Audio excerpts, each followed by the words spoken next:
Welcome. In this video we're going to talk about troubleshooting motion capture data. I'm opening several files here and we'll go ahead and talk about those and what you can do to improve those. This is the 6 idle final. I'm opening with the current settings. Alright, here we have Matthew Dubois' character, and the motion capture idle has been processed on him. I'm setting the loop. I'm going to go ahead and view that.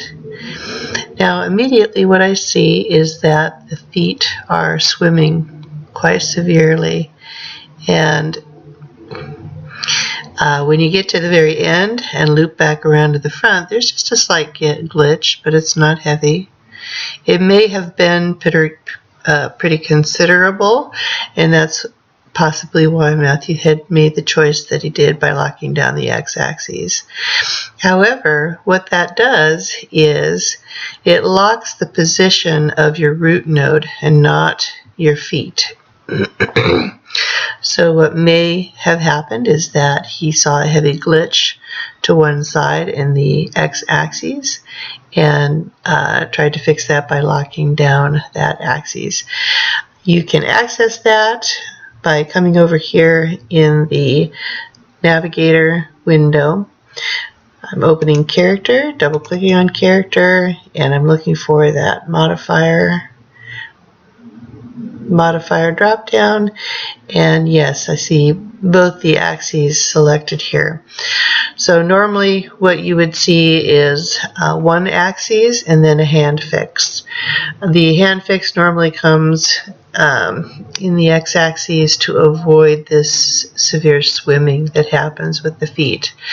Again, I just want to reiterate that when you lock down the axes, you do that, take that translation data out from the hip, and that's not actually what we want to do, because the character should be squarely planted on the ground.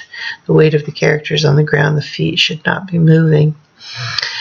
Alright, when you're translating or when you're working on an animation such as a walk cycle or run cycle, you should be able to see the feet moving, and that's where you can actually get away with a lot more foot sliding, if you will. But in an idle pose, you want those feet to remain squarely planted on the ground. Additionally, when you're choosing your frames for your animation, you're going to get a lot better hookup, and by that I mean the loop, when it loops back around, if you capture that pose with the idles. By that I mean when we're actually shooting the motion capture. The T-pose is first, then we go to the idle pose of the character, which is usually face forward, so that it can be recaptured again at the end of the animation. And you'll see the animation, the performer will go back to that key hookup pose again, that static relaxed pose of the character, and then you'll go back into the T-pose. That's used primarily for idles because the movement is slight and it's a lot easier to pick up flaws in a very smooth slight data than it is actually in dramatic data. So that's why we try to get those idles back to that static hookup pose and rest slightly in those poses. We do a 3 count when we're capturing that for the purpose of making sure that hookup is very strong and there's no glitches in that. You can see at hookup he's in the process of moving his head, and you get a little bit of a pop in the movement. Now, I don't think this is nearly as severe as a lot of them that I've found. Really at this point, to avoid costing your producer money, you're going to test that hookup in the game engine to actually see if it's really visible in the game engine. If it's not, no point in spending time trying to fix it. This, however, the foot sliding absolutely needs to be fixed. What I recommend that Matthew do is unlock the x-axis. Hopefully that's done on an animation layer. And then what you'll probably get is a pretty good jump to the side. What you're going to do is zoom in on those feet so that that's clearly visible. Lost it. There we go. Clearly visible, and so when you actually come in here to move your character, you're getting as close to accurate as possible. And I would be glad to set an appointment with you so that we can work on that together and I can show you exactly what I mean. But you have some directions here, and you can go ahead and try those and see what your outcome is. Before then, we can talk about how to troubleshoot that further. All right, thank you, Matthew. Let's go on to the next. I'm going to go ahead and open the run cycle.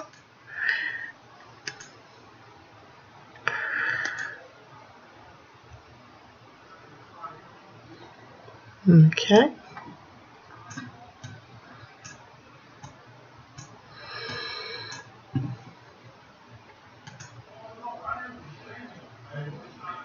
All right. Now, this is a run cycle that is provided for in-class demonstrations. The reason being is that it's a very wonky kind of a movement, and we use this for the reason of being able to add animation layers and then go ahead and fix some of that movement. Now, it's next to impossible. It is a challenge to actually fix that so it doesn't look as severe, but it can be done. And again, it's in the animation layers that you want to do that. Now, what I'm finding is that we've got a pretty heavy glitch. So what I'm going to be doing to troubleshoot this and provide feedback is making sure that I understand what's on the layers. I see that there are no keyframes on the visible layers. And so I'm assuming that the data has been actually baked down to the skeleton. However, the control rig is still showing. So what I'm going to be doing is preserving the data, the information on this run cycle, because it is more accurate than what I'm seeing on the control rig. The control rig is what's actually jerking at the hookup. So what we want to do is preserve the movement that is fixed, and I don't see that same jerkiness happening on the skeleton itself. So what I'm going to do is stop my sim and go ahead back to frame 1 and just quickly scrub through this so I know what's happening here. Alright, this is not the standard control rig that I'm used to looking at in Motion Builder. So Matthew, if you are using another program in conjunction with Motion Builder, go ahead and let me know so that I can work with you on that. To bake that down, what we're going to do is go to the big blue icon, Bake Plot, and we're going to bake it all to the skeleton. And that's what we want to preserve. And now we're going to go ahead and take a look at that. Alright, so I don't see that same hop, that same glitch that's happening at the hookup. So, and the wonkiness is actually in the move. It's not something that resulted from trying to clean or process the data. I'm hoping to see that you are working on fixing the movement just a little bit more than this. That's telling me that you're using your animation layers, and I can see that you are. But if you go ahead and send me not just your final baked down version of the FBX, but also your working file, so I can see the keys in your various layers, they can also help you a little bit more in figuring out what to do for problem areas. I'd say that the glitch is gone. This glitch was on the control rig, and Typically you find that when you're locking down your axes. The only thing remaining for this animation is that he's running sideways. If I take a look at where my positive z-axis is pointed, you can see that he's running in the negative x direction, and so we want to make sure to get a hold of that control, or that translation node down here at the bottom, and that's before we actually take him off of his control rig. And so and then go ahead and rotate that, and plugging in the 90-degree Y data is going to make sure that you have a very accurate result. Something happened here, so I'm going to go ahead and reload that so that I can show you how to do that.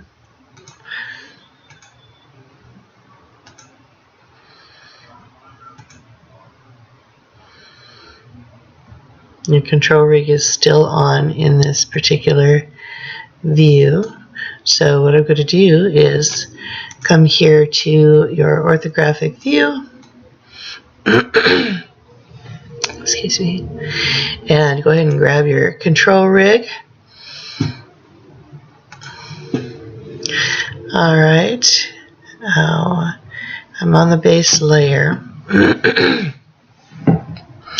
Normally what I do is collapse my layers. This is an end, a final step in the process. I'll collapse all my layers, bake down to the skeleton, put a control rig back on, and then go ahead and grab this translation node. I'm just going to go ahead and try to rotate that, and you notice that there are numbers increasing in the Y direction. So I'm just going to go ahead and double click, plug in 90, enter, and now your character should travel down that positive z-axis. So when you import him into the game world, he's going to be running in the correct direction.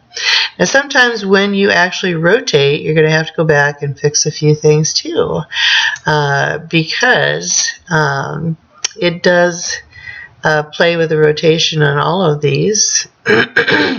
And what I have seen in the past is that sometimes, especially if you're not baking to the skeleton and then putting a fresh control rig back on him to do this, you are you're going to find that you've got a little bit more jerkiness. You can see a little jerkiness in the hip area here.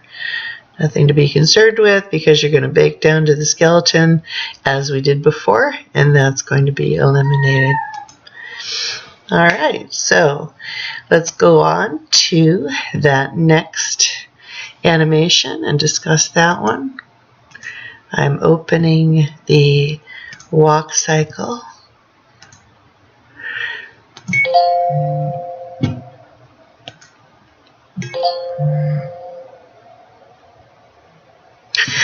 Alright, let's take a look at what we have here.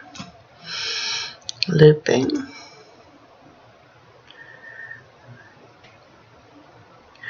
I'm sure Matthew will agree that those wonky animations that are provided in class are a bit of a challenge, but you've done a really good job in trying to work out some of that. You still have some serious attitude, not the attitude that you want for your ninja, so I'm going to go ahead and provide some more standard data that should be available to you already in the Canvas files. So look for the additional mocap data there, and you can go ahead and replace these files for your playable character inside the game engine for your final, just to eliminate the use of these that are really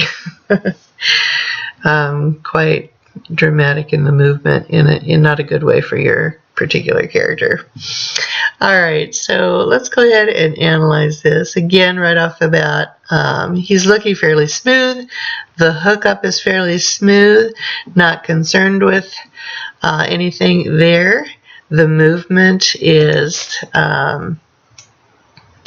smooth, fairly nice.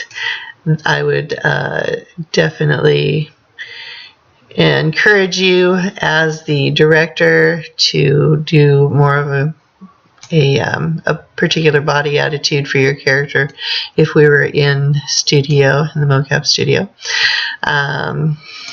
But again, you've got additional files to play with there, additional movement.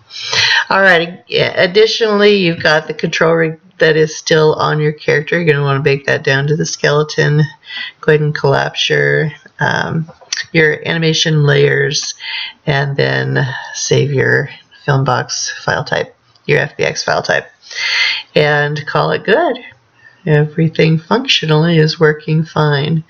The other thing you want to just double check for is making sure that you rotate around your character, scrub through carefully so that you don't have any interpenetrating surfaces. Right in here, I see just a little bit. When you get that on a fully complete character, get that in the game engine from various views, whether you're using this character as just playable or in your cutscene. Those are the kinds of things that you want to check for. No interpenetrating surfaces. You can take care of that on an animation layer just by keying, going to the trouble spot and moving it out slightly. You're probably pretty savvy at manipulating those joints at this point to get what you want. All right, very nice. And that is all 3 animations that you have turned in. These 3 animations you have taken into Unreal and also provided video of that. So let's take a look at that in our next video, and I will post these for your use. Please contact me directly, and let's talk about them further. And I can work together with you one-on-one just to make sure that you're getting the very best result for your character.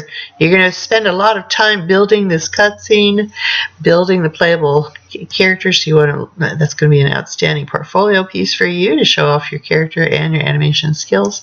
So we want to make sure to build on a good foundation, and right now with the Mocap data and this set of playable character animations, we want to make sure that's the best that it can possibly be. All right, thank you for joining me, and look for that next video. Thank you.